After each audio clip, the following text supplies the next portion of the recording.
Hi, it's Kathy Smith again with Best Choice Bookkeeping and Tax Service, and I'm making these short videos to explain the CARES Act for my O'Fallon All-Stars networking friends, my Best Choice tax clients, and anybody else that's interested and wants to know more about the CARES Act.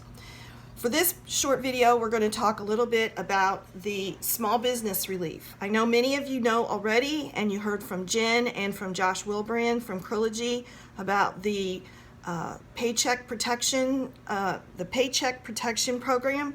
It's a SBA loan that allows you to get a loan from SBA for 2.5 months of payroll, plus also if you combine your rent, your interest payments on your mortgage, your utilities, those can only be 25% of the loan.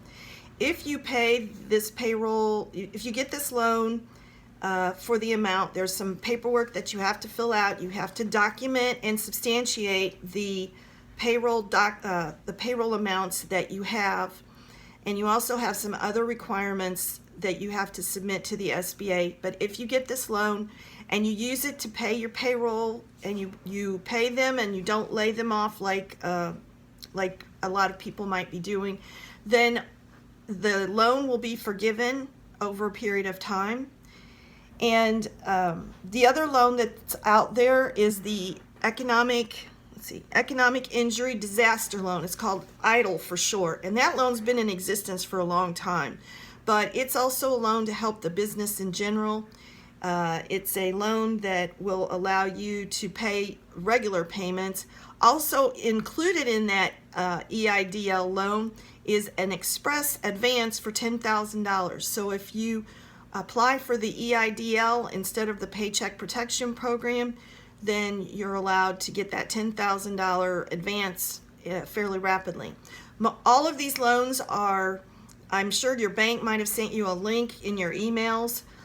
They have to be submitted online. You can imagine the bankers are overwhelmed with the amount of people who are trying to apply for these. There is a budget, there's a cap to the total amount that was allocated, so a lot of people are trying to get these loans as quickly as possible. The other possibility, if you are not eligible or can't get the payroll protection loan, is the payroll credit loan, or payroll credit. It's called the employee retention credit. So what happens there is you retain your employees, and you are allowed for each employee up to $10,000 to be reimbursed back by the government for 50% of the wages of that employee. Now, the way that this happens is it's through payroll tax credits that are taken on your 941 employer's payroll reconciliation form that all of us do each quarter. So the Payroll Protection Program is going to give you that money up front, and you'll have that money to pay your people and then get through things. But if you're not eligible or able to get that loan, you might consider the employee retention credit. That one's a little more detailed. There's a little more to it, a little more explanation. And you can't have both. You can either have the Payroll Protection Program and use that one, or you can have the employee retention credit and use that one. But you can't have both of them.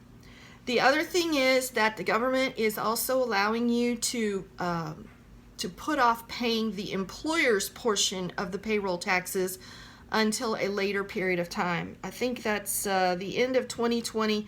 Payments due an installment at the end of 2021.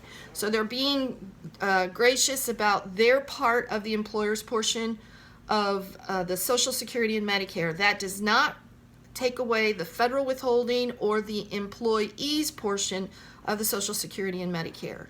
So even if you can't get the payroll retention credit or the payroll protection program, you still can defer part of your taxes that you use to retain your employees. I know that's a lot of information. If you have more questions, you can call me or you can send me an email. My number is 314-605-9044. My email is bestchoicetax@gmail.com. Thanks, and have a great day.